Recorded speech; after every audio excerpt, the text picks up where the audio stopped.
So don't let them steal your life.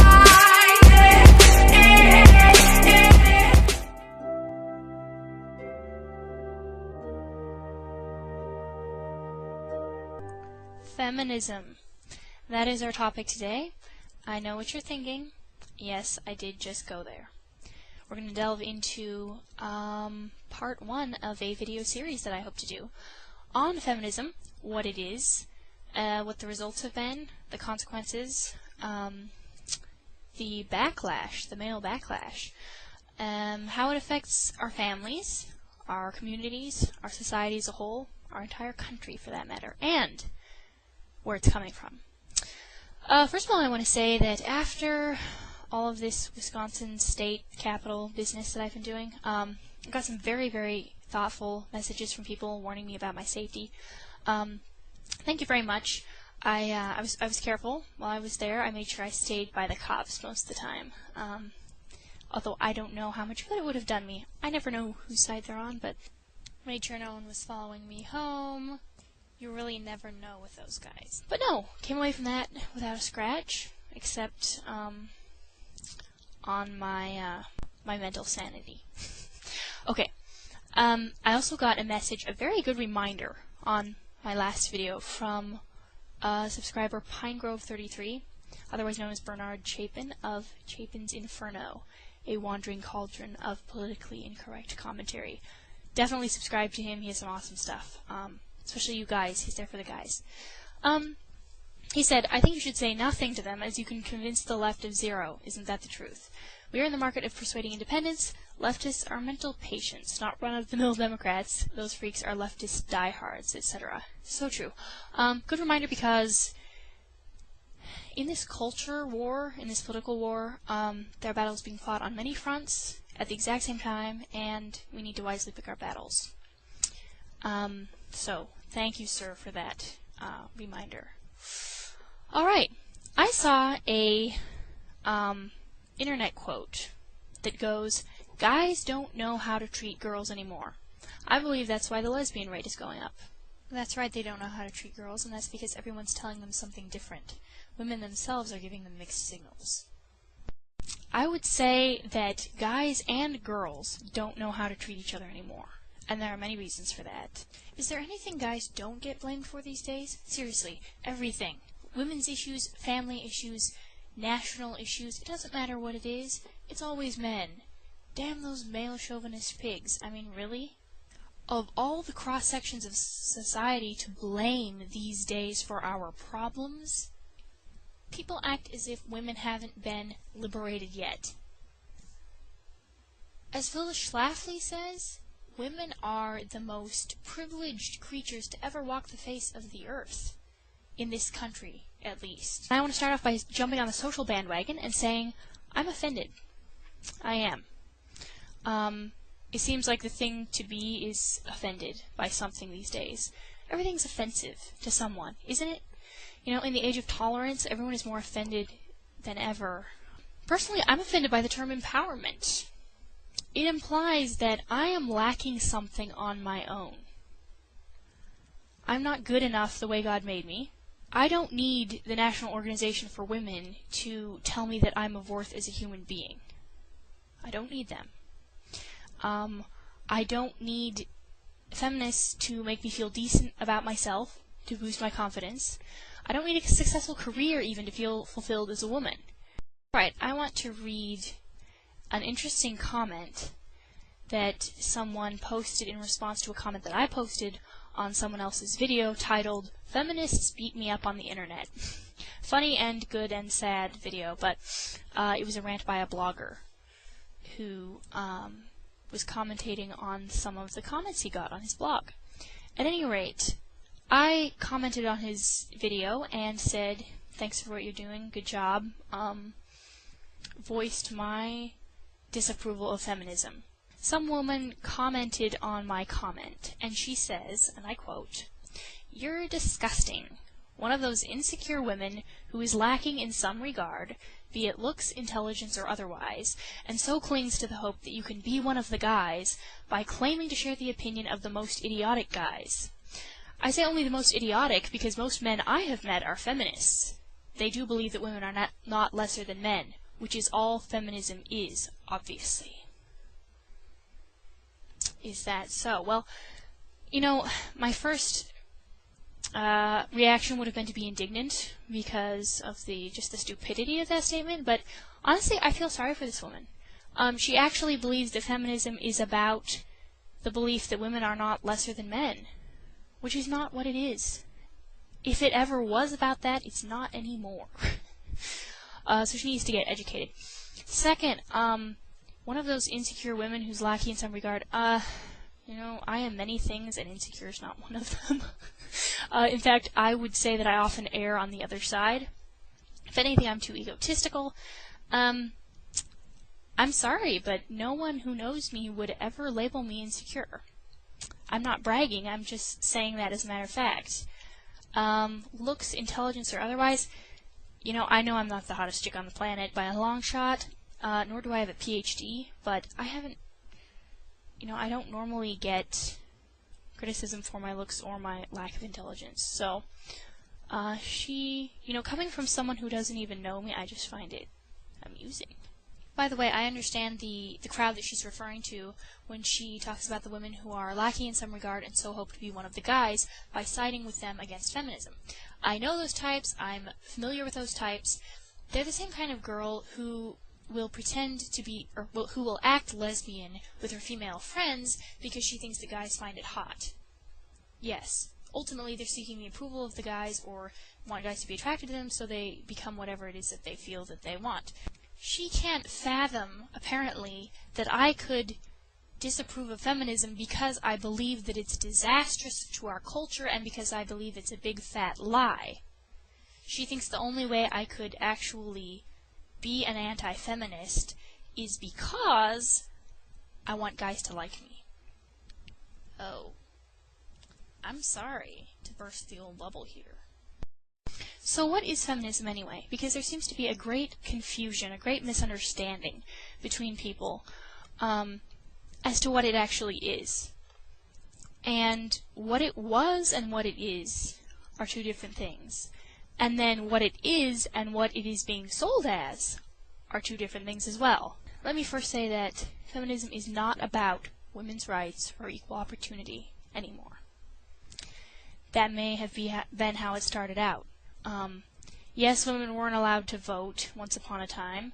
Feminism is now merely a tool of the liberal, read socialist, agenda. In order to fully understand how the socialists have hijacked the feminist movement, you need to understand that socialism and communism is not dead. There's not a lot of talk about communism anymore. The Red Scare of the 50s seems to be over. That's because it's been repackaged. It's being sold as something else. Exact same goals, exact same ideologies, exact same philosophies, different name. There isn't anything new under the sun. It's just relabeled, resold as something else. I've said it before, I'll say it again. Political correctness is cultural Marxism. That's not insane to say. That's not wacko, that's not a little extreme. It's a fact. Cultural Marxism has been repackaged and sold to the culture as political correctness because no one will accept, at least most of the country will not accept Marxism under that label, but they will if you call it political correctness. Call it something else, people swallow it whole. So the eventual goal of the liberals, the socialists, is socialism / Marxism / communism. I know there are purists out there screaming at me right now, there are differences between those philosophies, they're not exactly the same. I know, I'm not an idiot, but they are all the same worldview. They are. Same worldview, slight technical differences, not anything significant. But anyway, feminism is one of the tools. Don't believe me? You should read The Naked Communist by Cleon Skousen. And in that book, they outline an agenda for transforming any society into a socialist society. One of their goals is to destroy the family, because the family is the framework, the foundation, a good family, the nuclear family of a society. And one of their goals for destroying the family is to get behind the feminist movement, because the communists felt that it had been very successful in creating discontent. Okay, so Betty Friedan, who wrote The Feminine Mystique back in the late 50s, I believe, and yes, I've read it, she wrote it supposedly from the standpoint of a frustrated housewife. That's what she sold herself as.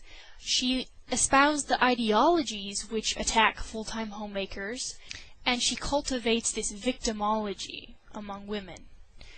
And later, she admitted that her propagandist views were linked to her belief in communism. She was a very strong communist, and she supported Stalin very strongly as well.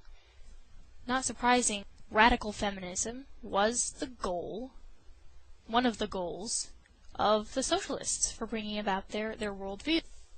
If you are a feminist, and you think that the feminism you cling to is actually about you, actually about women's rights, or even about women at all, guess what?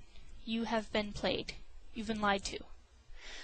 You're one of the useful idiots of whom Stalin spoke, who swallows the lie because it flatters you, or it appeals to your sense of entitlement. I mean, think about it. If feminism was really about women, it would be about whatever women want, right?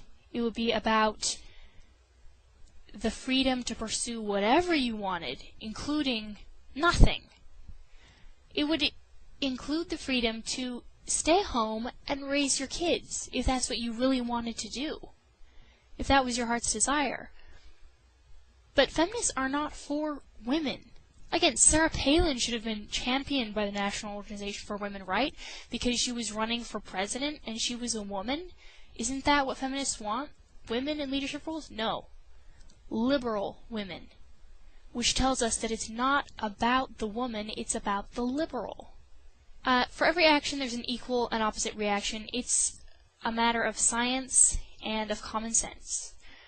Specific actions have specific consequences, but women have gullibly believed, actually believed, that the lie that they can take certain actions with no reaction, the lie that they do not have choices to make, they can have it all. You can't have it all. Women actually think that they can have everything they want, when they want it, and men are supposed to know what and when that is. Feminists want to be totally independent except when they're feeling dependent. And if men don't then step up and allow themselves to be depended on at said time, then they're insensitive jerks. Women want to act unlovable but be loved. To let it all hang out, but how dare men notice? Actually, they'd better notice, but not too much, because that makes them creeps. See what I'm saying? Women want to be fully self-reliant, headstrong, in need of nothing, especially not men, of course, yet they also want to be fought for and pursued and protected and cherished.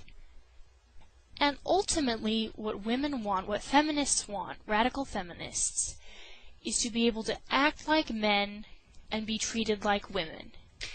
There's a scene in The Dukes of Hazzard, the new movie, where Daisy Duke, when she's working as a waitress, some guy is ogling her chest area, and she says, "Best be looking at my name tag, friend."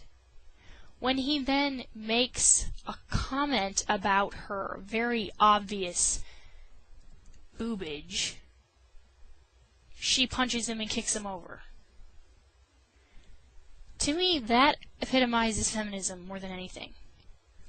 I'm gonna be who I want to be, which is unfeminine, unladylike, but you're gonna treat me like a lady. I'm gonna dress in a manner that makes you think that I'm a hooker, but I expect you to treat me like I'm a respectable person. Am I the only one who thinks this is insane? Today I'm just trying to help define feminism. There's a lot that I missed, a lot that will probably come out in my following videos, but I really wanted to get this up. Thank you again for watching, and I look forward to the hailstorm of angry comments. Feminism Part 2, The Death of Distinction. Hi, I'm Christiana, and I'm back with another installment in our series on feminism. Today, I want to talk about the death of the differences between the genders. And I think it's absolutely detrimental to society. It's detrimental to our culture. Completely destroys the relationships between men and women, whether it be friendships or relationships, marriage. It just destroys the way we relate to each other. It affects everything. Feminists make the grave mistake of thinking that equality is synonymous with sameness. Let me say that again. Feminists define equality as sameness. They wouldn't officially define it that way. That's how they view it. That's messed up. I'm sorry, but it is. I say men and women are equal, but different. Meaning of equal worth, of equal value, but different roles. When I say that to feminists, and I made the mistake of saying this, standing up and saying it in a current events class of mine, my senior year of high school, I got lambasted for the statement, and I was told that saying men and women are equal but different is the same as saying separate but equal, as was the catchphrase back in the days of segregation between blacks and whites. Equal but different makes total sense. If you look at everything around us, anything can be used as an example. I like to use the example of a camshaft and a crankshaft. Both absolutely necessary to make the thing run, but completely different. Different roles, they're doing different things. The camshaft doesn't whine because it can't be a crankshaft, and vice versa. No one looks down on one and says, well, that can't do the job of the other one, so it's inferior. No, they're both necessary. They both complement each other, but they're completely different. You can look at it in terms of reproduction, too. In order to make a baby, you need an egg and you need a sperm. And they're completely different, and their roles are different. They're not doing the same thing. Both necessary. Without the one, without the other, there's going to be no baby. I recently heard a feminist remark that she was admitting that men and women are different, and she said, and I guess we probably maybe have different wiring too, mental wiring probably as well. Are you serious? We are completely different. Mentally, physically, all of it. I'm reading a book right now called The Decline of Men by Guy Garcia. And he talks about how the differences between men and women are so pronounced that it almost renders them a different species, if you want to look at it that way. The goal of the feminist movement and of society in general these days is to make men and women interchangeable. Take away the differences. It doesn't matter who stays at home and raises the kids. It doesn't matter who is the breadwinner. It doesn't matter who fights the wars. It doesn't matter who nurtures the babies. It can be either one. That, my friends, is perversity. It flies in the face of the way we were created. It flies in the face of nature. And we're seeing the consequences of it. People should be able to see the consequences, but no. They attribute it to everything but the actual cause. And that is men and women, mostly women, shucking their God-given roles and saying, I'm going to be something else. In all of nature, there are checks and balances. In every relationship, whether it be a friendship or a marriage, there's always one who's more the leader and one who's more the follower. Have you ever noticed that? If you haven't, just try checking it out. Any two close friends, for example, same gender friends even, or a marriage, one person in the marriage is going to be more the leader, one's going to be more the follower. Now, it's in varying degrees. Sometimes it's very pronounced and obvious, sometimes very much more subtle. Nevertheless, there is a difference. You're never going to be completely, exactly at the same level of leadership or control. Leadership is male. I'm going to say that right now, and I've probably offended a whole bunch of people. Leadership is a masculine trait. I know, that's not being taught anymore. Nobody, the public school system has successfully convinced women that leadership is not a gender quality. It's something that anyone can do. It's something that women should especially be doing. I'm not saying a woman can't lead, but leadership is inherently a masculine trait.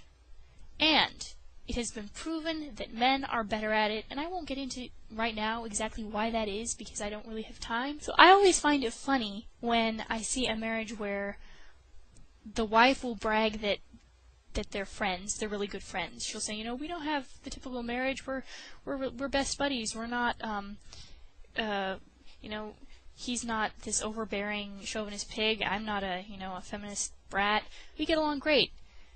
Usually I look over and the guy's sitting there looking whipped. The woman's saying, we have an equal relationship. What she means is, I'm in charge. She doesn't realize it, but to her being in charge makes it equal. So, there are checks and balances in all of nature, and I wanted to read an excerpt for you from this book that I'm reading called, as I said before, The Decline of Men by Guy Garcia. He went and had lunch, an interview with the CEO of an owner, I think of Time Warner, named Richard Parsons. He told me about an epiphany he had had during an African safari he had recently taken to celebrate his 50th birthday, and I quote from here on. We came upon this pride of lions, he recalled, 2 big males, about 9 female lions, and a few cubs. And every time we would roll up, the females were engaged in some sort of activity, looking after the cubs, cleaning them up, or they were hunting, preparing the food, or eating. The cubs were always playing, that's what they do, and the males were always sleeping. Always! You want a picture of a lion sitting up there roaring, so I asked the guide, what's up with these guys? They're asleep all the time. And he said, you've got to understand, this is nature, and everybody's got a role, and they have theirs. And their role is, 1, to procreate, and 2, when the bad guys show up, they get up and go to war and protect the pride. And it was a very simple thing, don't ask me why, it just sort of hit me like a bolt. In nature, you don't think about it, you just do what nature dictates, everyone has a role. And that's their role. And if you risk-weight things, yeah, the females are always busy and they seem to be working harder and doing stuff, but it's all very low-risk stuff.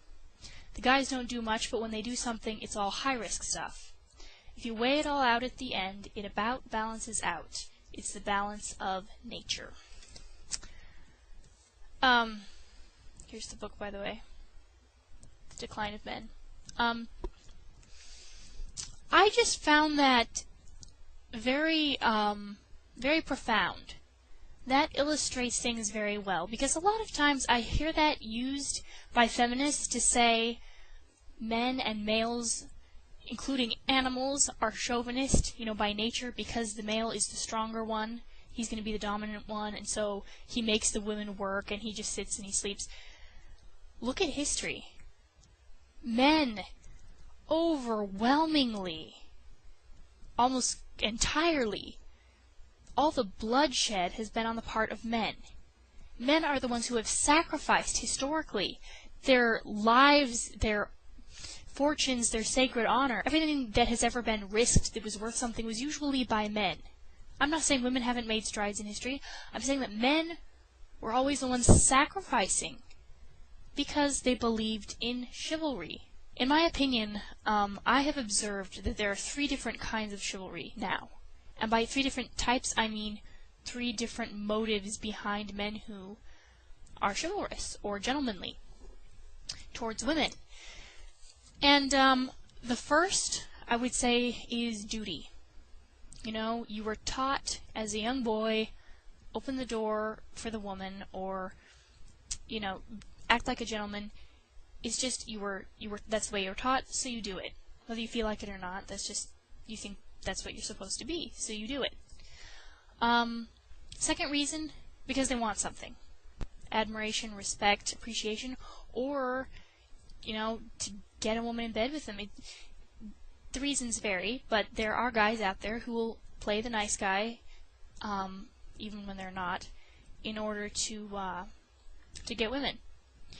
And the third reason, which is the only reason in my opinion to be chivalrous, is when men want to. And women need to take note of this, because men who sacrifice for women on purpose, because they want to, do it as a reaction to women being women. It's when they see vulnerability that they step in and they protect you. To demand that a man sacrifice for you and protect you and be there for you, and you're not fulfilling your side of things, is the most stupid, unreasonable thing. When women act like women, men act like men. Not always, but in general. There's something about a woman who is not fighting her God-given femininity, and she's accepted it. She's cultivating her femininity. And I don't mean in a warped, twisted way, you know, the high-maintenance woman or the slut, you know, that's a twisted version of femininity. I mean real, pure womanliness as God intended it, that brings out the best in men. It always does. Now, it brings out the worst in a bad guy, and she's going to need somebody to protect her, but in a good guy, it brings out the best of him. His protective qualities and his manliness. I've lived extensively in the Middle East, and I lived for half a year in Egypt, and when I was in Egypt in particular, I took great note of this, because it's impossible not to notice. The differences between men and women are huge. Men and women are separated in churches on either side of the aisle. They don't sit next to each other on public transportation, on buses. They won't sit on the same, they won't even sit on the same bench if they can help it. There are not a whole lot of male-female friendships. You really don't see that. And I think that's not necessarily a good thing. I think it's a good thing to have guarded male-female friendships. I mean, it's good to cultivate those, but they don't go all crazy like Americans and cultivate these opposite gender best friendships that we see, which, by the way, are ridiculous, and they lead to heartbreak and, you know, one person's thinking a relationship, one person's thinking, I view you as a brother, and yeah. And it's true that in the Middle East there is some chauvinism. Actually, there's a lot of chauvinism. I'm sure everyone is familiar with the Arab male stereotype. But I found it, I have to say, my time there, so refreshing. That's the number one thing that I came away with when I came home from there. Sometimes I just want to go back. Because there are those Arab men who view women as second-class citizens. Literally, you're not of as much worth as I am because you're born a female. And if you're a man, you would be more valuable. But there is also a lot of just recognition that we are different. And that, I can't even begin to put into words how beautiful that is, and how beautiful it was to experience. I remember one time, a group and I were walking home from church. Most of the traveling is done on foot, and so whether you're traveling on foot or not, you always have at least one guy, if not more, in the group. Girls never, rarely travel alone, and sometimes they do, but always in a group. Anyway, the guys split up into different groups to go with us. As usual on the streets of Egypt, the guys on the streets began heckling us and harassing us and, yelling out propositions and such. Became very, very accustomed to it when I was there. But what touched me then and for a long time afterward, and even now when I think about it, was that when that happened, the guys in our group were on the verge of brawling in the street. They were so angry. And it wasn't out of a sense of chivalrous duty. It was because we were women, and we were being harassed, and they felt like protecting us. As simple as that. Despite all the supposed drawbacks and disadvantages of a patriarchal society, one thing I can say is that I never had to explain myself or apologize for being a woman and acting like a woman, because they understood it, and they didn't just understand it, they expected it. In America, there is this huge loss of respect between the sexes. No more an appreciation of each other. There's no more a need for each other. We're being told that we can both do the same job just as well as the other. Okay, why is there any point in being a man or a woman, after all?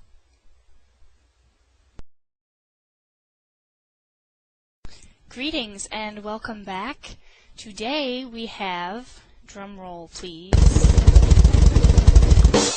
Part 3 of the feminism series, which we're going to call Manhood Criminalized. Now, not only is feminism a crime against men, it's also a huge disaster for women, whether they recognize it or not. But today, we're going to be talking about how it affects men. Feminism seeks to, among other things, stamp out masculinity and make males obsolete. Very little grieves me to the soul more than this. The war on the genders. It's absolutely criminal. Now, I don't know if you've noticed this or not, but the white, straight American male is the most used, made fun of, discriminated against individual in America and perhaps the world. Some of them know it all too well, and too many of them do not. It's just how things are. Boys growing up today don't know what's going on behind the scenes. All they know is that they're frustrated, they're being smashed down, they're being told that what they have to offer is not needed. They run off every day to be indoctrinated by a public school system that tells them that they need to calm down and sit down and shut up, not take the lead. How dare you display energy of any sort, especially not wild, rambunctious energy. Dang, you must have ADD, let's put you on Ritalin. And we're definitely seeing a decline in men, if you want to put it that way. It's statistically proven. Guy Garcia documents this a little bit in his book, The Decline of Men, as I've already read from before. He says, 3 decades ago, boys and girls read and wrote at roughly the same level. Today, an 11th grade boy writes and reads at the level of an 8th grade girl. In 2007, for the first time in the 65-year history of the National Science Awards, the 40 finalists were equally divided between the boys and girls. 40 years ago, 3/4 of all college graduates were men. Women now make up more than half of all college students, and are gaining. Equally telling is the fact that women now earn a majority of diplomas in fields that men used to dominate. Female college students now outnumber men in biology and business, and have reached numerical in law, medicine, and optometry, up from 22% just a generation ago. In 2006, women were already earning the majority of bachelor's degrees in the biological and social sciences, education, psychology, math, and agriculture. Even as the female-to-male population ratio in the U.S. has remained stable at about 51 to 49%, respectively, the number of women enrolled in undergraduate classes has grown at double the rate for men. The story is largely one of progress for women and stagnation for men. And of course the feminists applaud and the socialists applaud, but much of society and many women aren't liking it. And they're asking why. How did this happen? Why are men suddenly just stepping down? Let me put it this way. I grew up on a farm for almost all of my childhood, and castration is a horrible thing. Whenever it was time to castrate the calves, I didn't want to be involved. I usually had to be. I had to help hold them down or something, but I didn't want to look. It was terrible. And let me tell you, you do not castrate a bull calf and expect it not to act like a steer. Guy Garcia says on The Dilemma of the American Male, and I quote, "If he clings to traditional notions of masculinity, he is derided as a clueless caveman. But the moment he deviates from the masculine norm, he is lambasted for being a feminized sissy." That pretty much sums it up. Every voice which is heralded by our society is encouraging women to step up, to take the lead, to succeed, to progress, and they're holding men back. This is no longer about equal opportunity. It's about smashing the one and elevating the other. Then, of course, the backlash is that while the feminists and the socialists applaud, many women are saying, I didn't bargain for this, including feminists. They're saying, wait, that was kind of nice at the beginning, but wait a second. That means now I'm in charge. I have to do it all. There is a definite war against men, and the goal is to make men obsolete. It sickens me even to say it. It reminds me of a scene from Indiana Jones. Belongs in a museum. So do you. Men are ultimately being told that they're a thing of the past. Wake up. It's the 21st century. We're modern now. We don't need you. We're past the Stone Age, the Bronze Age. Society has been restructured so that women's strengths are the ones that are needed. The communication, the networking skills, whatever else that women are usually stronger in, the verbal whatever. Typically, generally, that's what society is saying that they need. Think of most of the available jobs out there. The jobs which most women would never be able to do are being weeded out.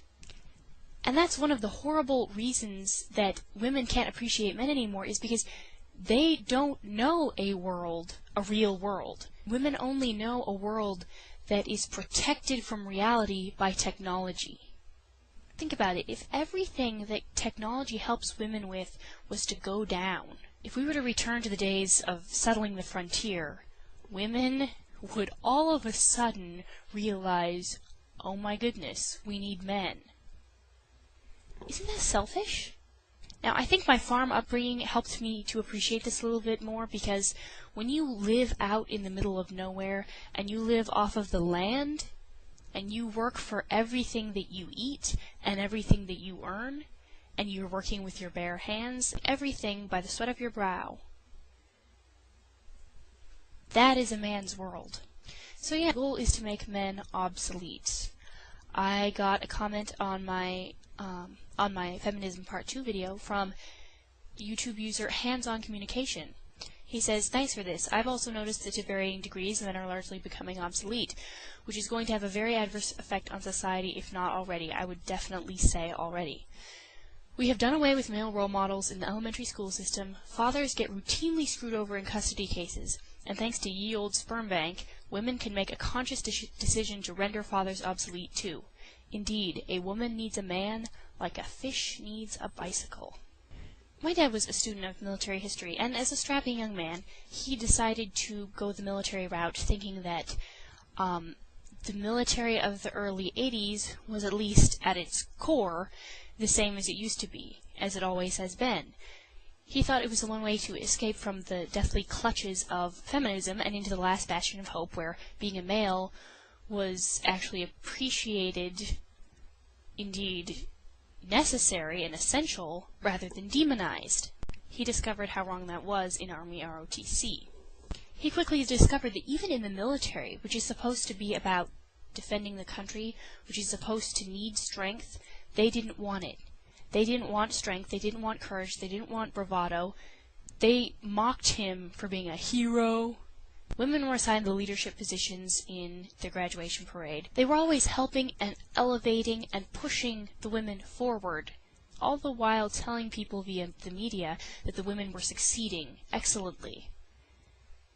The fact that they have to be pushed forward and helped and propped up, would that not tell you that perhaps they're not as successful as they're being made out to be? It's crazy. Think about our military academies today. It's so difficult to get into a military academy, let's say West Point, today. If you are a guy, it's incredibly difficult to get in. If you're a girl, you have such a better chance. Thank you, affirmative action, for that. Which means that you can be a guy who outscores, outtests, outrates a woman who gets accepted, but you won't be accepted because you're a man and they need women. And when I say need, I mean to fill quotas. How messed up is that? Where can men go anymore to be men? To hone their masculinity? To be with the guys? Think about it. Where is there any more the society that the feminists have not gone after? There is no place that they are content to leave alone. Let me think. The military? Nope, we already went there. Maybe some of the protective service, like law enforcement. Oh, no, lots of women cops. What about firefighters? No, it doesn't matter if you can drag that 300-pound person out of the burning building or not. You're going to get to be a firefighter because you're a woman. Maybe American football, right? That's the most male and most American thing there is. Oh, wait, no. Even in my little hometown, there were several girls on the 8th grade guys' football team. Now there's a reason it's 8th grade. If they tried to play with the high school boys, oh boy.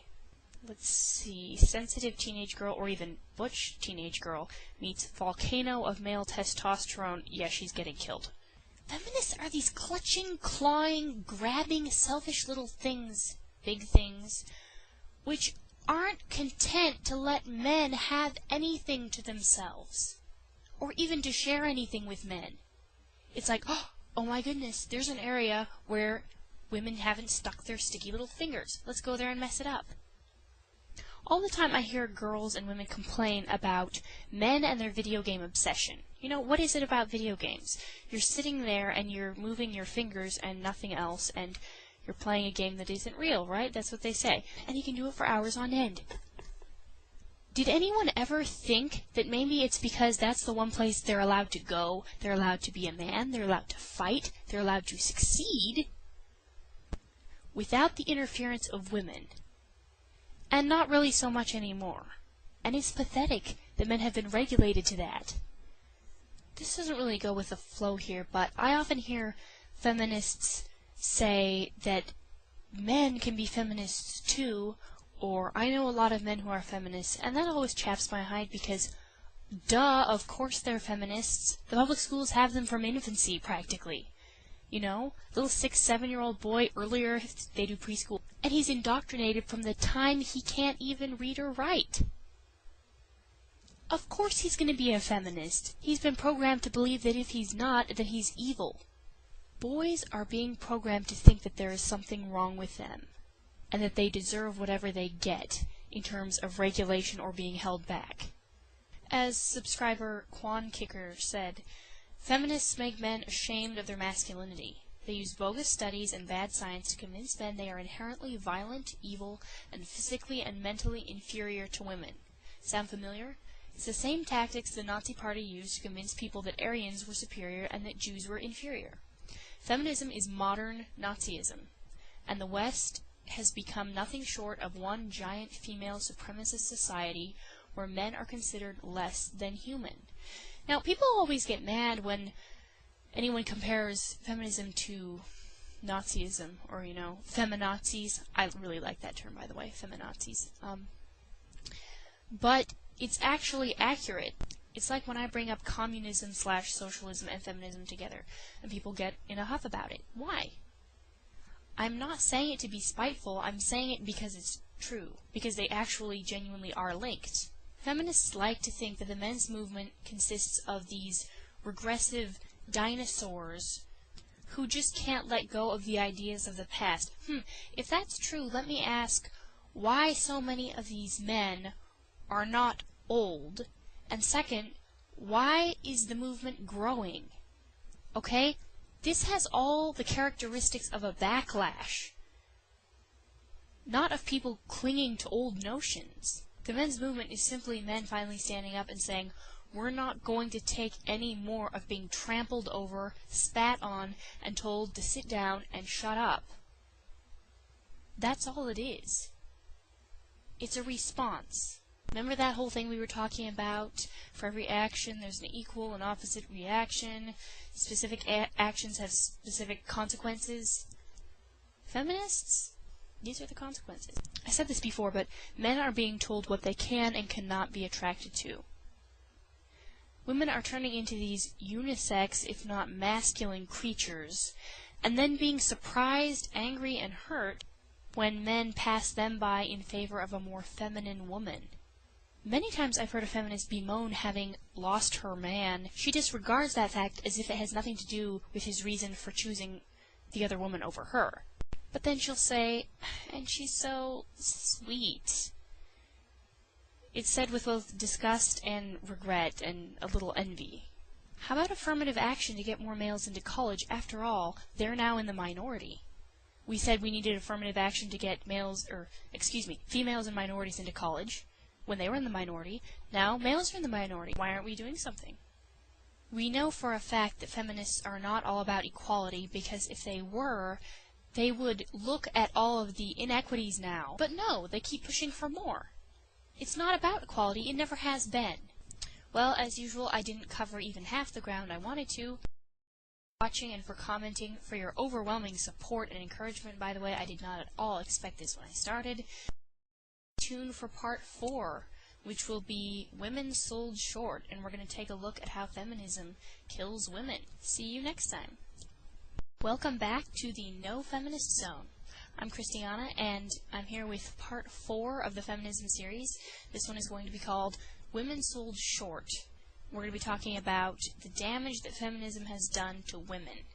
Recently, a YouTube subscriber posted my feminism series to a different website, warned me that it was a liberal website, but we're better to post them, right? Despite all the flack. I read a comment on my manhood criminalized video by a woman who says the following at the end of her comments. She just sounds misogynistic, which is strange as she's a woman. I can just sense the bafflement. But the things she say sound like things a male misogynist would say. She sounds like a 40-year-old guy who has been married for a while, and he's complaining about how his wife has him by the nuts. End quote. So why indeed? Why do I feel the need to speak out against feminism? I'll tell you one thing, it has nothing to do with wanting anti-feminist guys to like me. I believe feminism not only oppresses men, but it also gives women the short end of the stick. Women are being told that it's about them, and it's not about their rights. So, with that, let's get started.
That song gives me chills.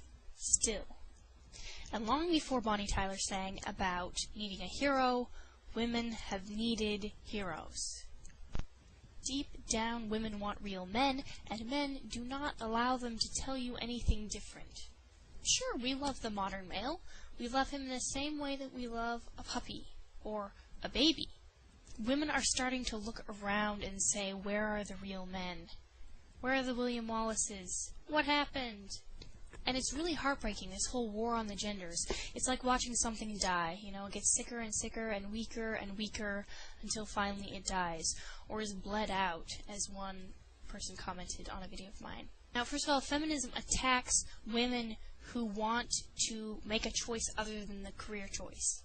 When I was 18 and brand new to Facebook, an acquaintance of mine who worked with me in Civil Air Patrol, which is the auxiliary of the Air Force, added me on Facebook. And I had made the grave mistake, apparently, of my views on feminism in my About Me section. This girl copied, pasted, and posted my views on feminism onto the wall of a mutual acquaintance of ours, and then commented on it, "Can you believe this? How effing pathetic.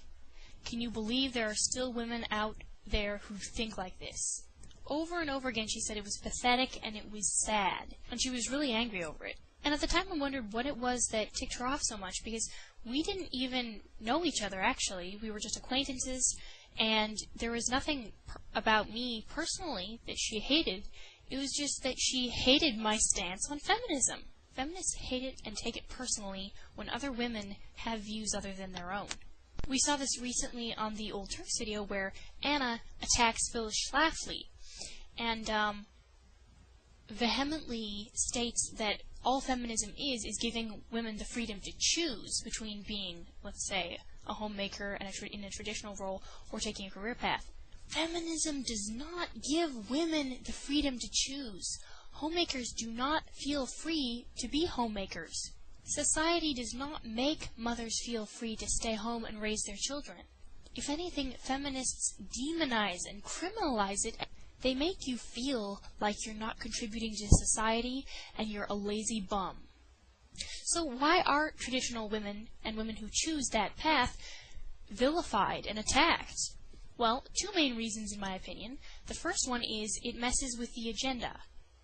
If there are still women out there who are traditional women and clinging to traditional roles, there are definitely men out there who don't mind it, in fact, who prefer it, and that thwarts the feminist agenda of stamping out such ideas and such people.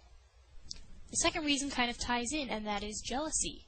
Women are being told that they can have both and be both, but they're finding that a lot of men go for the women who haven't fallen for that lie. Let me quote Mr. Juve, who commented on a YouTube video of mine. Feminism deserves to have a negative connotation. It's career-oriented and serves to diminish the role of a woman who finds fulfillment in household and motherly duties. It has the approach of, you're young and beautiful, you should get a job, have a career, get a life. Once you've got that, then you can settle down and have kids. And it is within that approach that it's insinuated that women who want to be a mom at a young age don't want to live, and so what they do is diminished by their own sex. That is so true. The overwhelming majority of all the hatred I've received for my views on feminism has been from other women. Other women who supposedly are for my rights and my right to choose. Go figure that one out.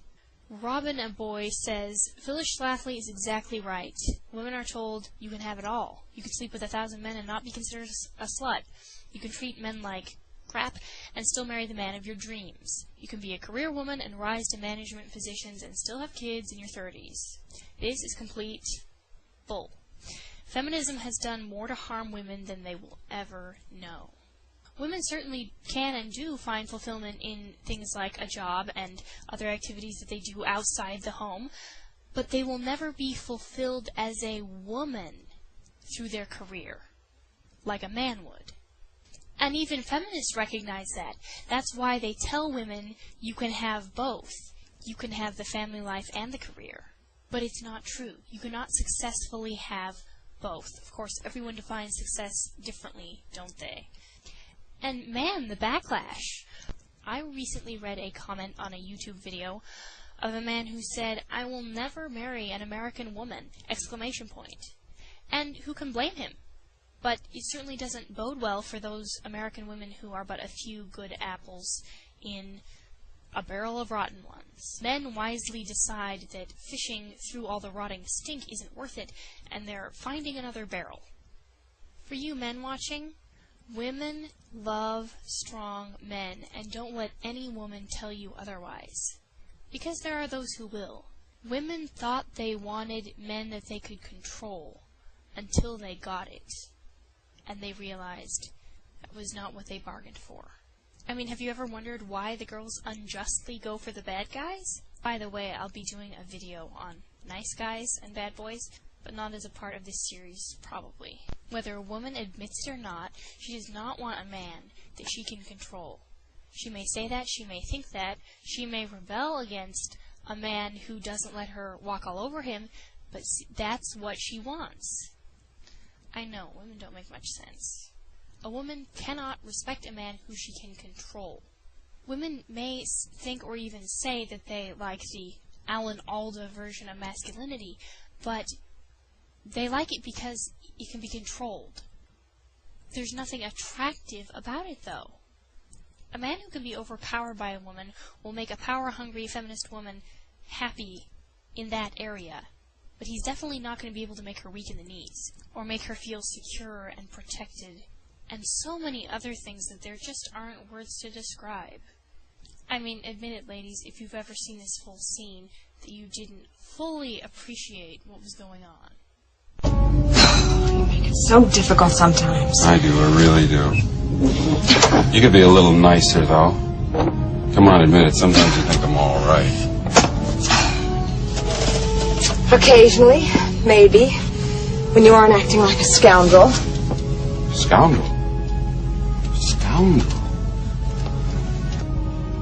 You like me because I'm a scoundrel.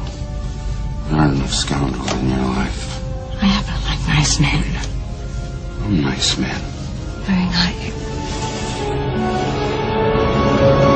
The thing is, our society, greatly influenced by the feminist agenda, of course, has grossly misdefined what it means to be a jerk.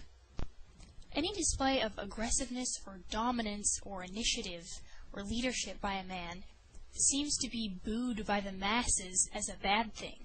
Well, ladies, let's hear from you. And next time I'll be back with a video titled Confessions of a G.I. Jane.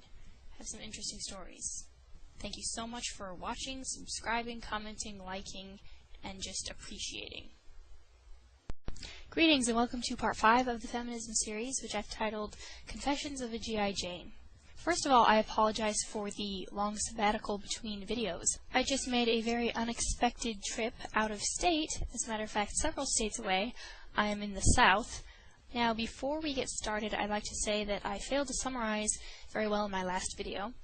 But the reason for pointing out the lack of heroes was to establish the link between the feminist agenda and the decrease of real men. You probably got that if you've been watching my other videos, but I just wanted to clarify because there seemed to be a lot of confusion. For example, I got a channel comment from a man who will remain nameless because he later apologized to me for his comment and cleared up the misunderstanding. To me, it was just another indicator that there are so many men who have been so burned and so shamed and treated so unjustly by feminists out there that they don't trust even anti-feminist women. They assume that they're selling something, that they're just as selfish as every other feminist out there, that they can't possibly actually have the interests of both men and women at heart. And who can blame them? Now, I used the movie clips that I did because they portray men who embody a non-warped version of masculinity. Not because they largely happen to be in war movies or violent movies, and not because they happen to be good-looking. Now, it's Hollywood. Everything Hollywood produces is generally going to have highly attractive individuals in it. That does not change the fact that I chose those clips based on the characters portrayed and not on their appearances. Anyway, through all of the flack, I have developed a great affinity for the remove button on YouTube. With a single click, I can delete a foul and offensive post, and I also have an even greater appreciation for all those who come out in support of women and men who oppose feminism, and the support that you've shown me has been absolutely overwhelming. I can't even tell you how much it means, and I try to get back to as many people as I possibly can, but sometimes life gets in the way, and I don't always have the time that I would like to respond. Just know that I do see everything that you post, and I do appreciate it immensely. Now on to today's video, Confessions of a G.I. Jane. This is completely unscripted, unplanned, no notes. I just wanted to share with you some personal experiences with feminism in certain jobs I went into which I expected to be in the minority and, if anything, discriminated against, and found it quite to the opposite. That because I was in the minority, I was esteemed and upheld and actually given unfair advantages and privileges for being a woman. You're probably wondering about the G.I. Jane title.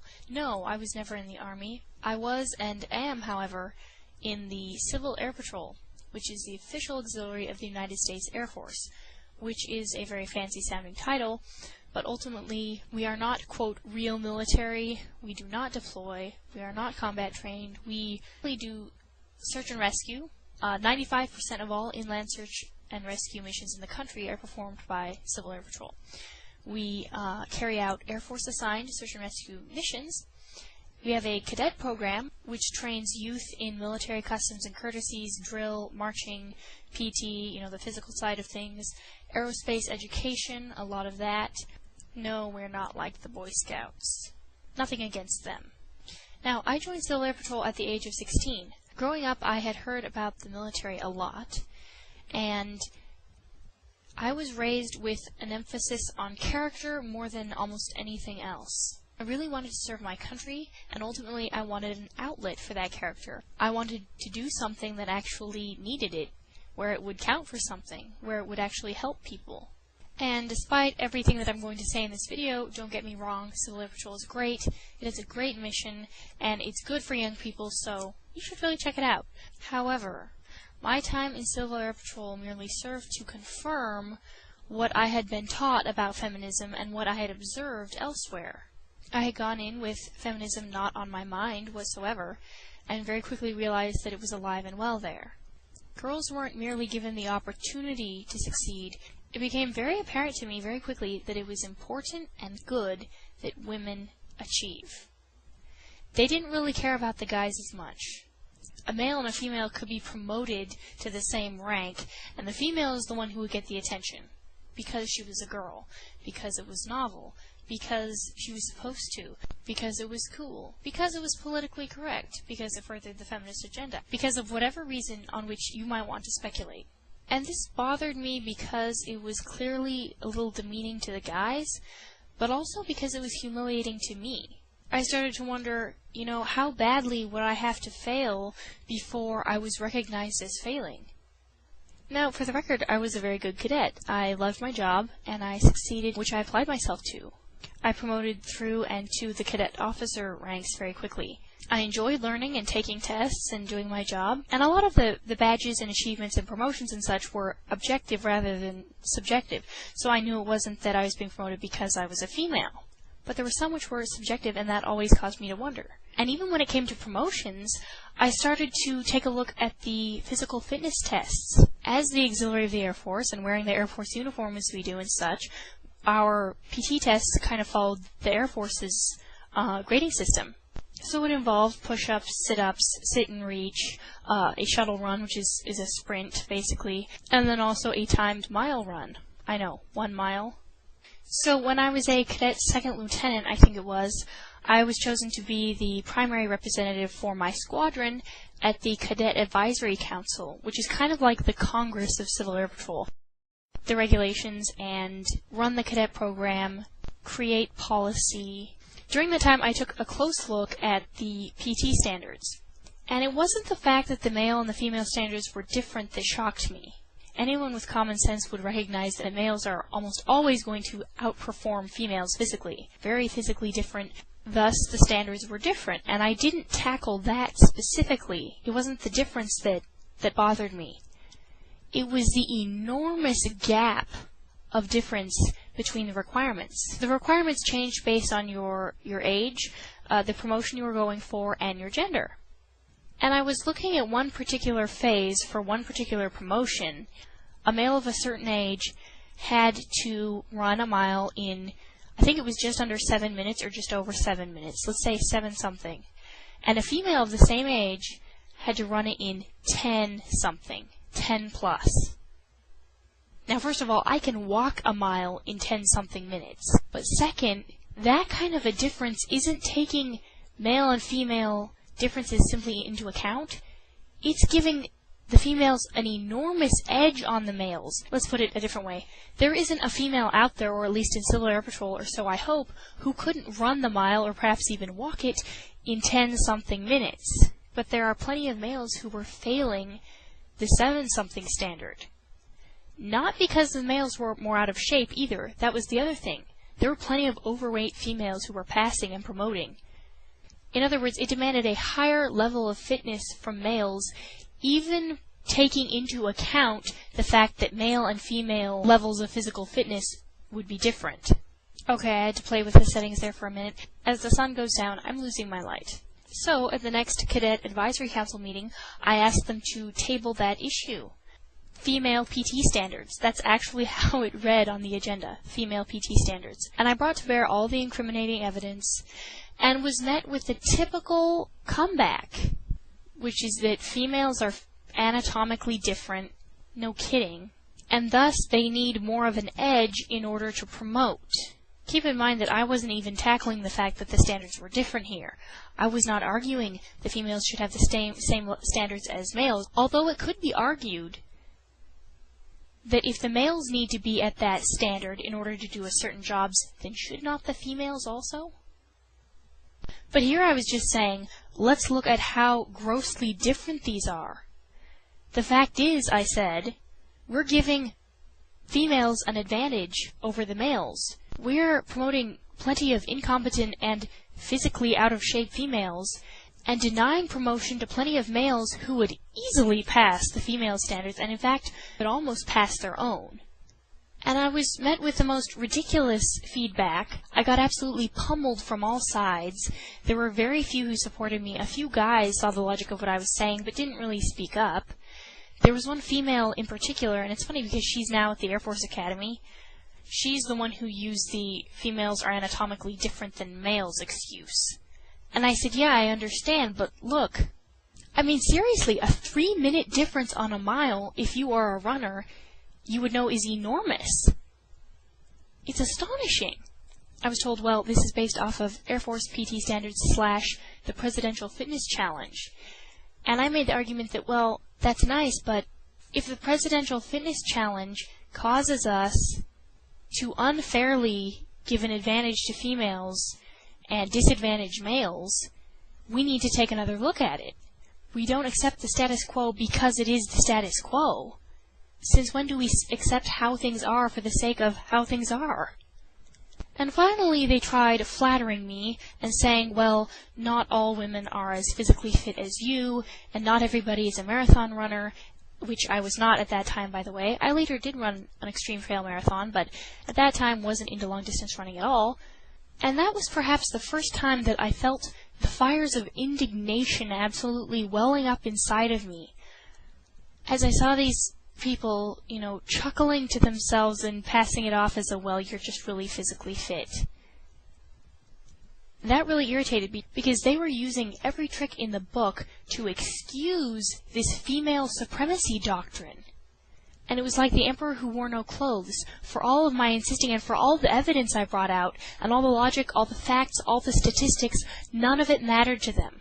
And they pitched it out the window and pitched me off of the agenda without a single supporting document except perhaps the Presidential Fitness Challenge, and told me never to bring it up again. Apparently it would have been too much work. Well, yeah, sometimes revolution is a lot of work. Sometimes the truth isn't fun to hear. Sometimes it's not simple to implement. That doesn't make it any less the truth. That incident really helped to open my eyes to the reality of the evils of feminism. And suddenly I started to see things I hadn't really seen before. Every time I would, earn a promotion, every time I would earn an award, I would scoop up honor flight or, the honors at an encampment, at training. It was immediately a big thing. I had many officers tell me I was the poster child of Civil Air Patrol, that I had it all, that I was the model cadet. And while I was good at what I did and passionate about what I did, I couldn't help but feel that a lot of it did have to do with the fact that I was a female, because I knew guys who were succeeding as much as I was, and not getting quite the same amount of recognition. The other thing about Civil Air Patrol, and especially the cadet program, was its emphasis on leadership. And women were pushed to lead so much more than the guys, in my opinion. But I cannot count the number of instances where I saw women pushed forward and guys held back. It wasn't enough for women to do their part. It wasn't enough for women to contribute. They had to be out in the lead. They had to be running the show. And there were all too many guys who were completely fine with that. Again, if you hear a lie long enough, it starts to become truth in your mind. I'm no longer a cadet in Civil Air Patrol, by the way, but I am an officer. I'm the public affairs officer for my squadron. I write news articles and take pictures and ultimately make Civil Air Patrol look good, ironically enough. Now, one of my reasons in sharing all this was to simply share my experiences with feminism, but another reason is because a lot of the flack I've gotten from feminists has been shot at me with the assumption and sometimes even the statement that I'm old-fashioned, I must not have any independence whatsoever, I must not have a personality, I must not have a mind of my own. Well, clearly, come on, I'm doing videos on feminism on YouTube. That I neither want nor am capable of living a life outside the home and of raising children, and that ultimately my opinion is rooted in me being naive, and in whatever I've been taught. Those who know me and know some of my adventures would know that none of that could be further from the truth. I have held jobs that the majority of women will never hold, in areas which women do not ordinarily occupy. I've proven myself to be capable, and sometimes even more capable than the men I have worked with. More than that, I have witnessed discrimination against plenty of men who should have passed me up, and didn't, not because their own lack of ambition or their own lack of capability or leadership, but because the system and the agenda was holding them back. People also like to believe that it's different in the military, and it is not. In fact, it's become quite the hotbed of feminism. A large number, and perhaps the majority of my friends, I would say, are in the military, and the stories I hear from them are appalling. Guys and girls alike. The push for women to succeed and the consequent lowering of the standards has ultimately resulted in the question, gender equality or combat effectiveness, which God do we serve? And America has clearly made her choice. And the next video, part 6, which will be next to last in this series, will be focusing on the backlash of feminism. Thanks for your support and your graciousness. Continue to speak out against feminism and to think freely without the aid of social programming. This is Christiana saying good night and God bless you. Greetings to you on this fine Monday evening. It's been a very long day for me, as I'm sure it has been for most of you as well. Thanks to all of you who have put up with my indignance over the last couple of videos, and thank you for your comments, whether they were supportive, negative, or in complete contempt of what I was saying. It's free speech in action, and I think that's a beautiful thing. Quick clarification before we get started. When I say truth, I mean truth either as I know it to be sometimes, or in some cases just as I best understand it. So it's there for you to take or leave. I do not claim to have a monopoly on truth. Sorry if that sounded arrogant in the last video. So finally back to the feminism topic. It's been a while, but in part 1, if you'll recall, we defined feminism, what it means, what it really means today. In part 2, we talked about the differences, the death of distinction between the genders, and how it's happening. In parts 3 and 4, we talked about women sold short and manhood criminalized, how feminism has affected men and women individually, as individuals. In this video, we're going to be talking about how it affects society as a whole, so the bigger picture. And of course, part 5 was Confessions of a G.I. Jane, in which I shared some personal experiences with double standards. Alright, I hear from a lot of people who approach the topic of feminism from the viewpoint of feminism at its core is not a bad thing. It was intended as a good thing, but there are some who radicalize it. And I've always been very tempted to take this stance myself. You know, that it can be a necessary and a good thing, but there are some who take it and they run with it, and it's corrupted and poisoned. But I can't say that I believe that. From everything that I have studied so far, from just the observations I've made, the little living that I have done, my observation is that it's the other way around. Feminism at its core, what it really means today, it's a radical concept, because the majority of actual feminists, active feminists, who know what they believe and why, and work to promote the feminist agenda, are radical ones. Radical meaning that they're not pro-family, they don't really believe in freedom of choice for women because they aren't okay with the idea of a woman staying home if she wants to and raising her children, and sometimes secretly and often not so secretly, anti-male. So what are some of the results of the feminist agenda being carried out in this country and in the Western world? I don't know about you, but when I look around, I see mass confusion. And men and women, it seems to me, don't really know what it is to be their gender. I mean, how do you really define it anymore? What does it mean to be a man? What does it mean to be a woman? Doesn't society tell us that it's up to your interpretation? Is that right? Should the definition of anything really be up to however the individual decides to define it? Men's and women's roles are being clouded. There's a book called Grave Influence by Brannon House, 21 Radicals and Their Worldviews That Rule America from the Grave. His book is about radical worldviews perpetuated by radicals long dead but not gone, living on in areas of society which they've infected. Marx, of course, being one of them, and many others. Anyway, he makes a quote about masculinity. Indeed, the average American male has become a feminized wimp. Many may still hunt, fish, and watch football, but that's only a facade of masculinity. Tough guys, quote, end quote, who refuse to lead, to boldly speak truth, to discipline their children, or to take charge are merely whitewashed wimps. All too many men today shun leadership positions that real men would grab a hold of. Likewise, femininity is falling apart. In fact, it's quite under attack. Women are acting less and less like women. The statistics are showing that they're more prone to behavior once attributed mostly to males. Cases of female violence and pedophilia are rising. And many of the young women who do manage to avoid falling into the feminist trap and becoming a feminazi are often pursuing a counterfeit version of femininity, just as young men are pursuing a mere imitation of what it means to be a man. I think this is because young men and women aren't getting young men and young women training. They're getting a collective, unisex, teenager training. Remember, the differences between the genders is something that's being very much despised. It's not something being championed or held up, and it's certainly not something that boys and girls are being encouraged to aspire to. Now, as the goose-stepping feminazis surge forward, pulverizing everything in their path, there are courageous men standing up and saying, no more of this. They are, of course, MRAs, or men's rights activists. They are part of the men's rights movement, the MRM. Now, this is what I would call definitely a good response to the feminist movement. Most of these men have the wisdom and maturity to meet the feminists on their own turf, and not to descend into revenge tactics, although I wouldn't blame them if they did. However, there is another backlash, and backlash is usually an overcorrection. We're seeing this backlash often in men who have been screwed over repeatedly, men who had patience at the beginning and now are giving up. Wisely so, I might add. The men who do this often go too far. And first I want to say that I don't blame them for doing so. It's justified, it's justice. But women, you do not want this.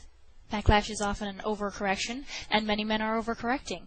And I would like to say, women, I feel sorry for you. Feminists, I'm really sorry you're going to have to put up with this, but honestly all I can say is, you deserve it.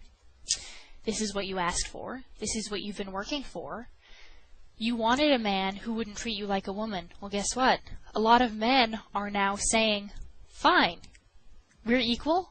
I'm not going to take care of you. I'm not going to protect you. Why should I be the breadwinner? That's what you wanted. You wanted equality, you're going to get it. That means no protection, no chivalry. See, just as John Adams said that our Constitution was made for a moral and religious people and is wholly inadequate to the governance of any other, so chivalry was made for femininity and does not work in relation to anything else. So women are wondering where all the chivalrous men have gone. Well, they're pitching their chivalry because you've pitched your femininity. You can't have one and not the other. A lot of men have been embittered. They are the results, they are the product of the feminist movement, of the feminist agenda implemented. Screwed over in custody cases, held back when they tried to achieve, told they're of no special value to our society whatsoever, and made out to be idiotic, incompetent buffoons.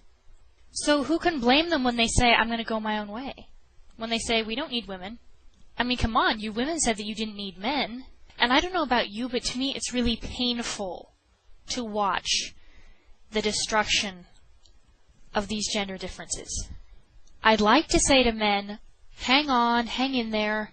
Not all women are like that. You'll find a good one. They're out there. Don't write all women off as insane. Don't stop being a gentleman. But I can't. Hello, feminists out there. This is a warning. It's already started to happen, and it's only going to get worse. Maybe it was fun telling men that you didn't need them back when you knew that they were still going to be there if it turns out you did need them. Now they're calling your bluff. I'm just saying, provoking someone can't go on forever. You can only tickle the sleeping giant so long before he wakes up. Did you think it just wasn't going to happen? Well, I'll elaborate further sometime when I'm not falling asleep. Next video, which is going to be called What Now, and the last in our feminism series, is going to talk about exactly that. Here's where we are. We're at a crisis point. Now what? What should we then do? What should women do? What should men do? How do we get this thing back on track if we can? By the way, I don't think we ever will. That's not a reason not to try. Oh, and by the way, the Nice Guys versus Bad Boys video, which I'm very much looking forward to making, is probably not going to be a part of the feminism series because it's going to be too long. It's not going to be a series in and of itself, but I really hope to go out and actually, interview some people and take some fun polls, and I really hope to go in depth with that one. So it should be a really fun and hopefully insightful look at that topic. Again, thank you for watching. Wish I could have been more thorough. Really, really, really appreciate your support and even your criticism, because it really actually helps me to stay on track. And I learn a lot from everybody who comments, negative and positive. Oh, and a quick question, if I could. When you comment, please add your own opinion on how feminism has impacted the Western world for the worse.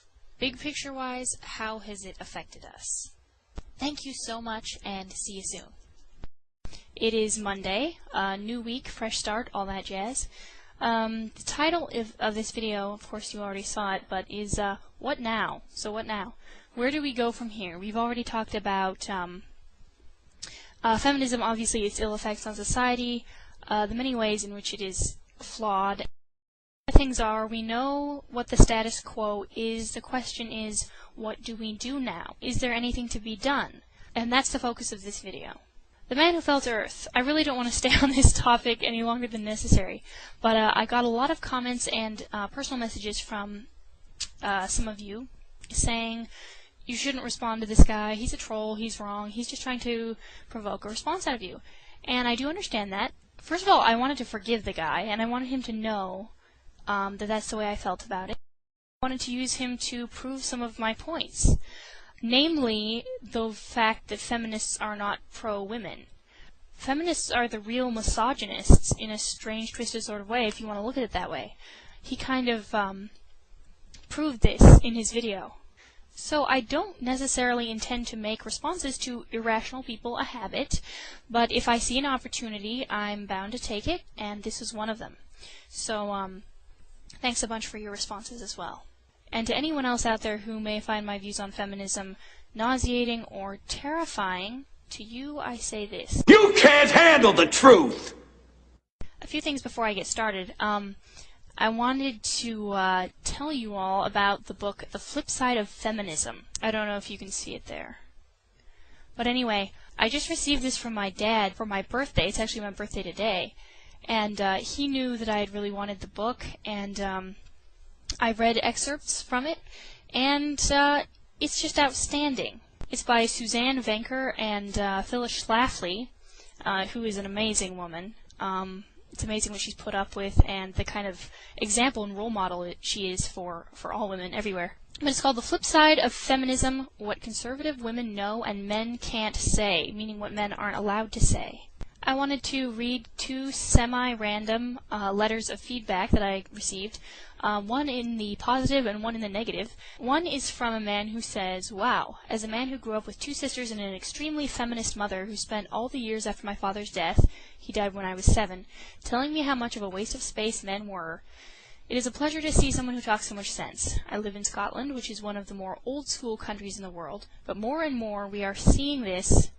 We're seeing a whole mess of men and women whose genders are being eroded in the name of God knows what. You put more sense into your words than I've seen in a long time. Thanks for the words of hope." And it's for men like this, as well as all women everywhere, that I speak out against feminism. I really have to look no further than my own father and my own brothers to feel a great deal of grievous injustice over the kind of world that they have to live in. And certainly the stories that I hear and male acquaintances of mine only prove the point. Next message is actually a channel comment from someone who calls himself Carl Smith 00. Now I ended up blocking this fellow after noticing that he posted much of the same tripe on the walls of fellow female anti-feminists. But he says, "You don't even know what feminism is. Where is your solidarity?" Okay, beware, because when people start using the word solidarity, they're probably into the Marxist doctrine. He says, "Do you like voting?" "Yes. I love voting, and I do it faithfully because I have the opportunity. But if we lived in a time when the man of the house cast the vote for the household, you wouldn't see me pitching a hissy fit. Do you like the fact that you have access to birth control? Ha! Well, considering the fact that the first man I sleep with will be the man that I marry, no, I can't say that I have any use for birth control right now. Oh, how radical! It's unhealthy. It's wrong to suppress those desires. Maybe you just have no sex drive. When you finally do get married, you're going to be sexually retarded. No, I actually have reason to believe that it works the other way. And when you seek pleasure everywhere, you find it nowhere. He says, "What is wrong with you?"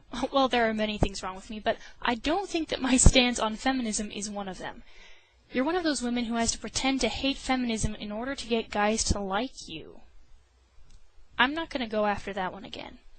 Probably nothing but daddy issues. See, the funny thing is, there is no man on earth who I respect and admire more than my father, and to whom I am closer. He is the man, and I try never to let him forget it. To continue, move to Saudi Arabia and see if you like it. Hilarious thing again there, I have lived in the Middle East, buddy, and actually I found it really refreshing. You have no place online. Every idiot has a place online, so if they're going to put their opinions out there, I'm going to put mine out as well. Thank you. Practice what you preach, otherwise you're just a hypocrite. If anyone would like to point out to me any way in which I'm a hypocrite, I genuinely, sincerely want to hear it. In my last video, Backlash, in talking about the response of men to feminism, I forgot to mention one major thing that I'm seeing more and more of. And in fact, when I first joined YouTube, I saw a YouTube channel by a guy whose channel name was Wisdom Through Logic.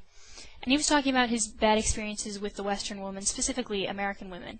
He finally came to the conclusion that the West has nothing to offer men as far as women, relationships, marriage. And he wanted to get married. I remember in one of his episodes, one of his videos, he held up a passport and said, "Guys, basically, this is your ticket to sanity, to a decent woman who will respect you." Turns out he did just that. He moved out of the country, married a foreigner, and now has, I think, a couple children, or at least one, and is very, very happy with his marriage. So I'm incredibly happy for him. I'm also incredibly sad that he had to resort to that. It's truly pitiful. It's a shame, but, I can't blame him at all. I've actually gotten several messages from guys asking, do you think it would be a lack of morals for me to go outside the country, to marry a foreigner, and ditch the Western woman? And I say no, absolutely not. It's really too bad. As an American woman, I think it's a shame that guys have to look outside this box, this feminist box. But if that's where we are, if that's reality, then there you go. I do hope, however, that women will start waking up to the lie that is feminism, and that you guys who also realize that the emperor is wearing no clothes will get the kind of woman that you deserve. So what now? I'm declaring a code blue if it has not already been said, and a code blue is a hospital code for a patient which requires immediate resuscitation, usually due to, let's say, a cardiac arrest. They're in dire straits, in a desperate situation, and that's where we are. That's where Western society is when it comes to feminism. It's time to take off the gloves. It's time to come out swinging. I'm not going to, take the completely Ann Coulter approach. I don't believe in insults, and I don't believe in too many generalizations or demonizing and ostracizing the other side. I believe in, instead, convincing them, if it's at all possible. If not, then too bad. But we do what we can, and we do it diplomatically. There are, however, moments for rage, and you've certainly seen me displaying those. Aside from activism and obviously standing up, speaking out against the lie, I think that the biggest voice is the simplest one that you use every day. There's a saying that goes, preach the gospel always, use words when necessary. Obviously that's in relation to Christianity, the gospel. But I think it applies here as well. What you do, the way you live, the way you act, speaks a lot louder than what you say. For the women out there embracing your femininity, for the men out there embracing your masculinity, that speaks more in this androgynous, unisex world than all the debating ever could sometimes. To women I say the following. Examine yourselves. Watch your attitude. Start asking yourself a very important question, and that is, why? The next time you're tempted to male bash right along with your female friends, ask yourself why you're doing it. Ask yourself what you are accomplishing, aside from making yourself feel better and not really that. Ask yourself, what are the results of this? Is this demeaning men really going to turn them into the kind of men that you respect and love to interact with, or is it just going to tear them down? Also, changing male behavior and thinking, unless you are a mom with sons, is not up to you. You are, however, influential as women. Men will react to the way you act. The way you think, the way you dress, they all affect men. Whether it's for the better or for the worse is up to you. Something as simple and supposedly unimportant as how you dress. This is just an example. Girls these days do not know how to dress femininely and attractively without being sexy. Not saying there's something inherently wrong with being sexy. Time and place, people. It's the difference between looking like a flower and looking like a sandwich, to quote my dad. My daughters are allowed to look pretty in public. They are not allowed to look sexy. That's what he said when I was growing up. He said, the difference is that one of them makes you just want to look, the other makes you want to take a bite. The man is profound and full of wisdom like this. Respect men who embrace masculine virtues. Appreciate them. Work with them instead of finding yourself embattled with them all the time. Men, I know you're in a difficult position, sometimes an impossible position. But I say, grab those leadership opportunities by the horns. Yeah, you're going to be going against the system. And it's a daily, sometimes hourly fight. But that is where we are. And it's not a fair fight. Injustice is the word of the day. You're going to lose a lot of these battles in the workplace, for example. That's no reason not to fight. I know it's easy for me to say, but the feminists need to know that you're out there and that you have not been silenced. You may not win the battle, but they need to know that you're still going to put up the fight. Trust me, it makes them think twice, whether they admit it or not. Also, I would exhort you to encourage women who stand against feminism, and don't give the time of day to those who don't. Both genders need to come to the realization that appreciation and respect for the opposite sex is something that has been completely lost, something that we need to bring back. And truly some of the biggest battles are the ones that you fight daily. You know, the situation where someone says something wrong, something anti-male, and you step up and you speak out against it. You may not win that argument. They need to know that not everyone is drinking the Kool-Aid. If the good people sit down and they don't say anything, everyone then assumes that the radical feminist tripe is the word of the day. That is how it is. That is reality, when it is not.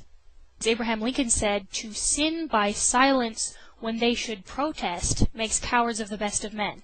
And women for that matter. But the point of this is to encourage those of you who have been fighting the good fight to continue on, and those of you who have sat by in apathy to stand up and let your voice be counted. I can tell you right now that it's not going to make you popular, except among the right kinds of people. I've talked a significant amount in previous videos about the media's portrayal of males in general, especially men, grown men, and they always make, women and children out to be the geniuses, and men out to be the idiots, the stumbling, bumbling buffoons, who would never survive if not for the witty input of their girlfriends, wives, children, what have you.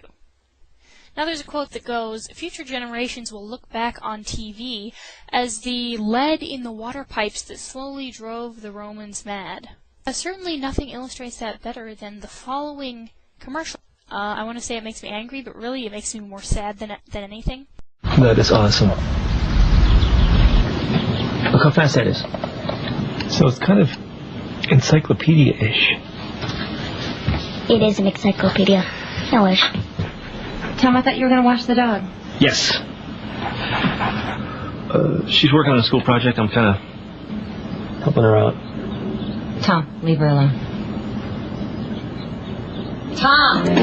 This TV commercial was actually pulled from the air by Verizon under pressure from his side, which is a men's rights organization led by activist Glenn Sachs. The campaign against the ad was endorsed by countless psychologists and family counselors, I think, because of the ad's denigration of fathers and men in general. Certainly, there are plenty of other commercials, practically every other commercial out there, like this one, that stay on the air, that people find funny, but the fact is this one did get pulled off the air due to the vigilance and the perseverance of activists and people who cared enough to do something about it. So please let that be an encouragement to you that there is progress, things do happen, one voice does count. Sometimes all it takes is one voice. So thank you again for watching and for being involved, for putting your popularity on the line, and I will see you next time. So don't let them steal your life.